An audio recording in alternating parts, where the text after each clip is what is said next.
UK news ಸುದ್ದಿವಾಹಿನಿಗೆ ಸ್ವಾಗತ. ವೀಕ್ಷಕರೇ, ನಾನು MPM ಶಿವಪ್ರಕಾಶ್.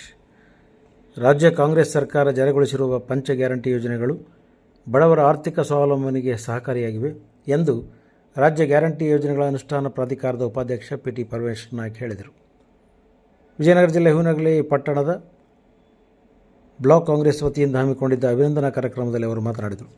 ಸರ್ಕಾರದ ಬೊಕ್ಕಸದಿಂದ ನೇರವಾಗಿ ಫಲಾನುಭವಿ ಖಾತೆಗೆ ಹಣ ವರ್ಗಾವಣೆ ಮಾಡುವ ಗ್ಯಾರಂಟಿ ಕಾರ್ಯಕ್ರಮಗಳು ದೇಶದ ಇತಿಹಾಸದಲ್ಲಿ ಕ್ರಾಂತಿಕಾರಕ ಯೋಜನೆಯಾಗಿವೆ. ಈ ಯೋಜನೆಗಳಿಗೆ ವಿದೇಶಗಳಲ್ಲೂ ಪ್ರಶಂಸೆ ವ್ಯಕ್ತವಾಗಿದೆ ಎಂದರು. ಈ ಯೋಜನೆಗಳಿಗೆ ಉತ್ತಮ ಸ್ಪಂದನೆ ಸಿಕ್ಕಿರುವುದರಿಂದ ಬಿಜೆಪಿ ನಾಯಕರು ತಳಮಳಗೊಂಡಿದ್ದಾರೆ.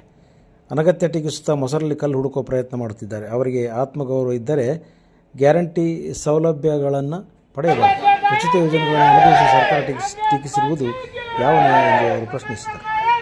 3 ವರ್ಷಗಳಿಂದ ಕ್ಷೇತ್ರದ ಅಭಿವೃದ್ಧಿ ಶೂನ್ಯವಾಗಿದೆ. ರಸ್ತೆಗಳು ದುರಸ್ತಿಯಾಗಿಲ್ಲ, ಕೆರೆಗಳಿಗೆ ನೀರಿಲ್ಲ. ಅಭಿವೃದ್ಧಿಯಲ್ಲಿ ಕ್ಷೇತ್ರ 10 ವರ್ಷ ಹಿಂದಕ್ಕೆ ಹೋಗಿದೆ ಎಂದು ಮಾಜಿ ಸಚಿವ PT ಪರಮೇಶ್ವರ್ ನಾಯ್ಕ್ ಟೀಕಿಸಿದರು.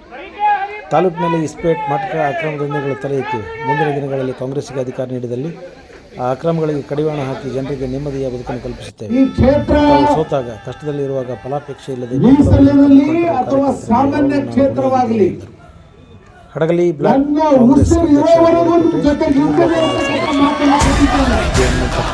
ತಾಲೂಕು ಗ್ಯಾರಂಟಿ ಸಮಿತಿ ಅಧ್ಯಕ್ಷ PT ಭರತ್, ಮುಖಂಡರಾದ ಅರವಳ್ಳಿ ವೀರಣ್ಣ,